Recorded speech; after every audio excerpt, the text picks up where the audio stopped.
1990 के दशक का इंडिया एक ऐसा समय जब लोग स्टॉक मार्केट को ज्यादा समझते भी नहीं थे, लेकिन उसी दौर में एक आदमी आया जिसने पूरे इंडियन फाइनेंशियल सिस्टम को हिलाकर रख दिया।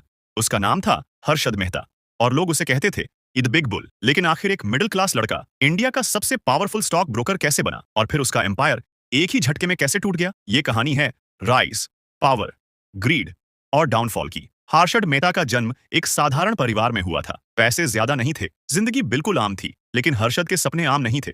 जब उसका परिवार मुंबई आया तब उसने इस शहर की असली ताकत देखी, पैसा। और जल्दी ही उसकी नजर पहुंची बॉम्बे स्टॉक एक्सचेंज पर, वो जगह जहां लोग कुछ घंटों में लाखों कमा रहे थे और लाखों गंवा भी रहे थे।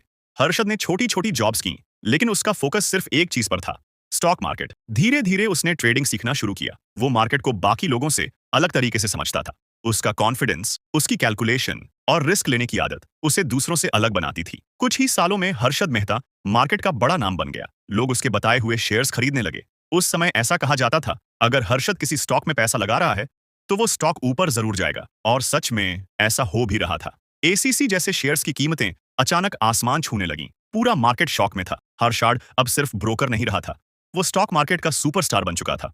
उसके पास लग्जरी कार्स थी, सी फेसिंग अपार्टमेंट था, मीडिया हर जगह उसका नाम दिखा रही थी। लोग उसे फाइनेंशियल जीनियस मानने लगे थे। लेकिन असली कहानी यहां से शुरू होती है। हर्षद की सक्सेस सिर्फ स्मार्ट ट्रेडिंग की वजह से नहीं थी, वो बैंकिंग सिस्टम की कमजोरियों का फायदा उठा रहा था। उस समय बैंक्स सरकारी सिक्योरिटीज के ट्रांजैक्शंस करते थे।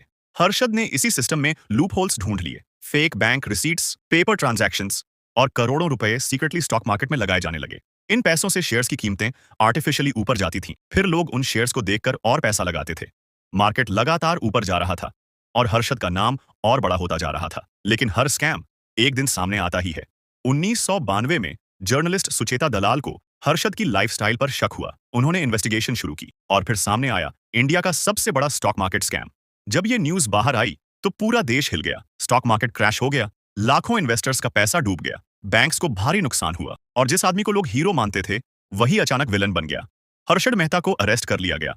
उस पर कई क्रिमिनल केसेस लगे, सालों तक कोर्ट केसेस चलते रहे और फिर 2001 में सिर्फ 47 साल की उम्र में हर्षद मेहता की मौत हो गई। लेकिन उसकी कहानी सिर्फ एक स्कैम की कहानी नहीं है। उसके बाद इंडिया का पूरा फाइनेंशियल सिस्टम बदल गया। सेबी को ज्यादा पावर मिली, बैंकिंग रूल्स सख्त हुए, पेपर बेस्ड ट्रांजैक्शंस कम हुए और स्टॉक मार्केट पहले से ज्यादा सिक्योर बनाया गया। आज भी लोग हर्षद मेहता को अलग अलग नजर से देखते हैं। कुछ लोग उसे जीनियस मानते हैं जो सिस्टम की कमजोरियां समझ गया था, और कुछ लोग उसे सिर्फ एक स्कैमर कहते हैं। लेकिन एक बात कोई नहीं नकार सकता, हर्षद मेहता ने इंडिया के स्टॉक मार्केट का इतिहास हमेशा के लिए बदल दिया।